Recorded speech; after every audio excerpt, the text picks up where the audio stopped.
Hi everyone, welcome back to today's table topic practice video. And the table topic for today is okay, what foreign language should we learn? What foreign language should we learn? What foreign language should we learn? I don't have much idea about lots of different foreign language, but uh, there is one language which will benefit you immensely for specifically for Indian people. That is the that is the English. That's the way I'm speaking. Most people here in India are not able to speak well in English because English is not their mother language, right?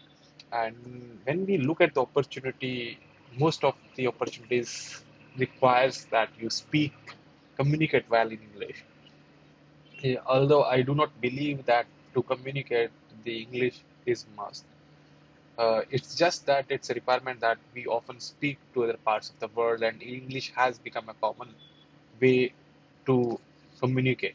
So that's why it's very important to learn this language. This language can provide you employment. Uh, Language can provide you good career. So, and most often, most important, uh, one of the most important thing is most of the content that is the very good content is available only in English. If you read in that language, then you will understand it better. That is, so my message to all the folks here is to learn well, learn to communicate well in English. If you are able to do that, your lot of progress in your career uh, will be determined by this one skill only. So work on it. That's why I'm working on it to communicate properly, improving my English communication. Thank you. Over to you.